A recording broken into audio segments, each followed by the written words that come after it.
দেখতে পাচ্ছ আমার বর সকাল সকাল অনেক কিছু এনে রাখলো পুজো কারণ আজকে লাস্ট সোমবার।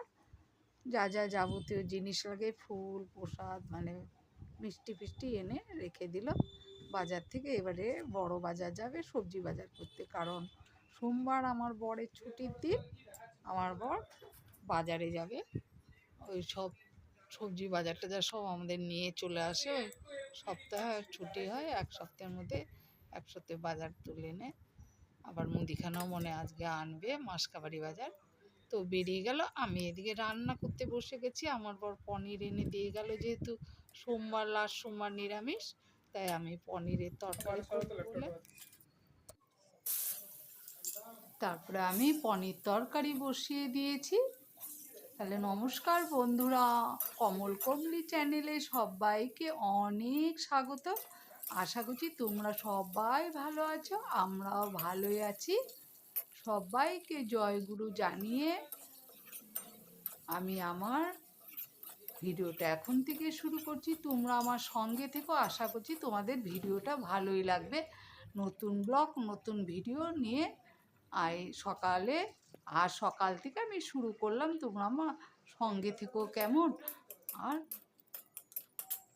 দেখতেই পাচ্ছ রান্না শুরু করে দিয়েছি, রান্না হচ্ছে। আজকে কিছুই করছি না, কারণ আমি উপর, ছেলে কলেজ গেছে, ছেলে খাবে না, আমার বর একা খাবে। ডাল করলাম একটু সবজি দিয়ে, কচু আর একটু টমেটো ছিল ঘরে, ওই দিয়ে ডাল করে নিলাম। আর ডালটা মানে কালকে আর কি করে রেখেছি, ওইটাই সোমবারে দিলাম, মিথ্যে কথা কেন বলবো উপোস থেকে। আর পনিরের তরকারি করলাম, ভাতও হয়ে গেছে, ভাতও নামিয়ে নিচ্ছি, দেখতেই পাচ্ছ।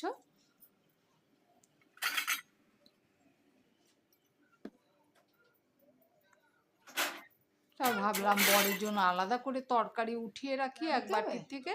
এদিকে কিন্তু বর আমার সবজি বাজার নিয়েও চলে এসেছে। এই যে দেখো, আমার হাতে ব্যাগগুলো তুলে দিচ্ছে, আমি ব্যাগগুলো রাখছি। আবার বর বাজার যাবে। জানো তো আমার বরের আজকে সকালে টিফিন হয়নি, যে ছেলেও ছিল না। আমি আবার বললাম যে ঘুগনি তাহলে করবো না তোমার একার জন্য, তুমি হলো চানাচুর মুড়ি শশা এগুলো কেটে দিয়ে মেখে দিব, খেয়ে নেও মুড়ি। আর এদিকে কিন্তু আমার দেখো পুজো কমপ্লিট, মানে চান হয়ে গেল, রান্না হয়ে গেল, ঘর দুয়ার মুছে পুজো দিয়ে দিলাম। দেখো উপরে ঠাকুরও, সব ঠাকুরও পুজো দিয়ে দিলাম। এদিকে কিন্তু শিবের মাথাতেও ঘরের মধ্যে জল ঢেলে নিলাম। চলে গেলাম সোজা শেষ সোমবার মন্দিরে চলে গেলাম। তারপরে এই যে দেখো আমি জল টল ঢেলে, এই যে যখন জল ঢালাম তখন তো ছবি তুলতে পারিনি, কারণ আমার সাথে আমি একাই গেছি, একাকে তো করা যায় না। ওই জন্য আমি জল টল ঢেলে একটু মন্দিরেও ছবি তুলে নিচ্ছি, এই যে তোমাদের দেখাচ্ছি।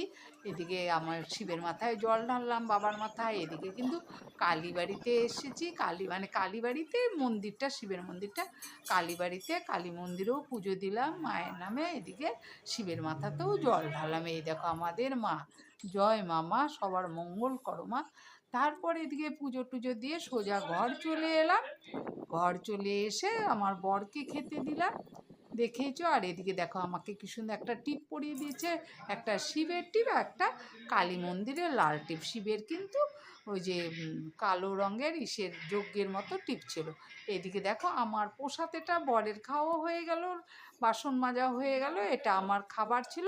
আমি আজ খাচ্ছি হচ্ছে, দানা তো খেতে হয়, আমি খাচ্ছি। বুঝতেই পেরেছো আমি যে দেখালাম কি প্রসাদ করেছি।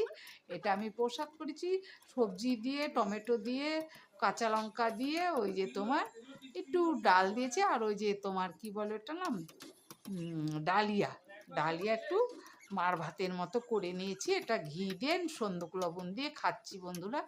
এটি আমার আজকে প্রসাদ, আর কিছু খাবো না। আর রাত্রে যদি খাই একটু এক গ্লাস দুধ টুধ খেয়ে শুয়ে পড়বো। হ্যাঁ, আর প্রসাদ টোসাদ আছে, ওই মিষ্টি ফলমল আছে, যদি খাই তো খাবো, আর না খেতে ইচ্ছে হলে খাবো না, তাহলে একটু দুধ খেয়ে শুয়ে থাকবো। এটি আজকে আমার প্রসাদ ছিল। তাহলে আমার প্রসাদটা কেমন হয়েছে অবশ্যই কমেন্টে জানাবে। আমাকে তোমাদের ভালো লাগলো অবশ্যই আমাকে অনেক অনেক অনেক সাপোর্ট করো, সাপোর্ট করে আমার পাশে থেকো। ভালো লাগলো অবশ্যই আমার পাশে থেকো বন্ধুরা, প্লিজ বলছি পাশে থেকো। আর এটা আমার তো প্রসাদ ছিল, প্রসাদটা আর ভালো লাগলে ভিডিওটা অবশ্যই লাইক করো একটা। তাহলে সবাই ভালো থাকো, সুস্থ থাকো।